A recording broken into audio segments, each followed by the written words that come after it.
Assalamualaikum. It's Dr. Anam Basit, and today the video is about myths regarding laser hair removal. और इसके बारे में अक्सर questions patients मुझसे पूछते हैं और मैं कोशिश करूँगी कि इस वीडियो में वो आंसर हो सके. And one important question is कि लेज़र हेयर रिमूवल परमानेंट होता है या परमानेंट नहीं होता. वन मस्ट रिमेंबर कि लेज़र से हम ये एक्सपेक्ट ना करें कि परमानेंटली हेयर रिमूवल हो जाएगा. It's more of a permanent hair reduction rather than a permanent hair removal. Treatment plan मैं पेशेंट्स को देती हूँ वो कुछ ऐसे है कि laser removal session has to be repeated after every 1 month 4 weeks apart. कितने सेशंस चाहिए होंगे ये हम पहले प्रिडिक्ट नहीं कर सकते, लेकिन as a rough estimate I tell about 6 to 10 sessions. और हर सेशन के बाद बाल आपके कम आते हैं, बारीक आते हैं, दूर दूर आते हैं. If you continue doing your laser sessions तो कभी ये भी होता है कि हमारा सेशन वाइडर अपार्ट भी हो जाता है. इनके बाल इतनी देर से वापस आ रहे होते हैं कि हम सेशंस को 4 weeks की बजाय 6 weeks के बाद 8 weeks के बाद भी कर सकते हैं. आप एक्सपेक्ट कर सकते हैं कि फर्स्ट सेशन के बाद तकरीबन 10 to 40% हेयर रिडक्शन होगी, और अगर आप रिपीटेड सेशंस कराएं तो अबाउट 90% हेयर रिडक्शन हो जाएगी. यानी कि लाइफ काफ़ी आसान हो जाएगी, बार बार हेयर रिमूव नहीं करने पड़ेंगे और कोई अल्टरनेटिव मेथड्स आपको यूज़ नहीं करने पड़ेंगे, क्योंकि उनके मल्टीपल साइड इफ़ेक्ट्स लोग एक्सपीरियंस कर रहे होते हैं. लेकिन ये कि फाइनली आपको लेज़र के मेंटेनेंस सेशंस पे जाना पड़ेगा. अब लेज़र आपका कितना इफ़ेक्टिव होगा ये किस चीज़ पे डिपेंड करता है. तो इसके लिए लेज़र टाइप भी है, multiple types of lasers use होते हैं, और जो मोस्ट कॉमनली यूज़ हो रहे हैं वो डायोड हैं. हम लोग ट्रिपल वेव डायोड लेज़र अपने सेटअप में यूज़ कर रहे हैं जो कि बहुत इफ़ेक्टिव है. उसके अलावा ND-YAG लेज़र्स हैं जो कि यूज़ हो रहे हैं. IPL डिवाइसेस यूज़ होती हैं जो कि लेज़र में नहीं कैटेगराइज होती, लेकिन कॉमनली लोग उसे लेज़र ही समझते हैं, लेकिन IPL डिवाइसेस भी यूज़ हो रही हैं.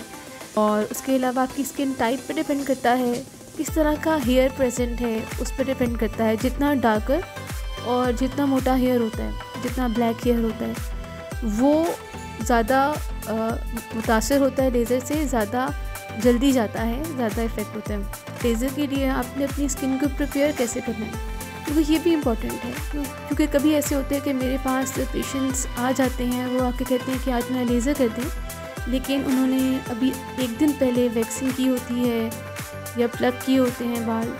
तो it is to be kept in mind कि लेज़र से तकरीबन 6 weeks पहले बेहतर है कि कोई वैक्सिंग, ब्लीच या प्लकिंग ऑफ द हेयर ना की जाए, कोई थ्रेडिंग ना की जाए, क्योंकि हमें हेयर की रूट चाहिए होती है लेज़र के लिए. और बाल शेव ऑफ किए जा सकते हैं, लेकिन जो है बाकी प्रोसीजर्स आपने जड़ से बाल को नहीं निकालना. और शेव ऑफ हेयर करना वो एक मिथ है कि इससे एक्स्ट्रा हेयर ग्रोथ होती है. आप टिंकर लेज़र यूज़ कर लें, आप किसी भी तरीके से शेव ऑफ कर लें, बालों की हेयर ग्रोथ ज़्यादा नहीं होती. लेज़र हेयर रिमूवल के लिए स्किन को प्रेप करने के लिए वो ये है कि सनस्क्रीन आपने कुछ अर्सा पहले से ही स्टार्ट कर देना है. लेज़र बेसिकली स्किन को थोड़ा फोटोसेंसिटाइज कर देता है, यानी कि सनलाइट आपकी जिल्द के ऊपर ज़्यादा असर कर रही होती है.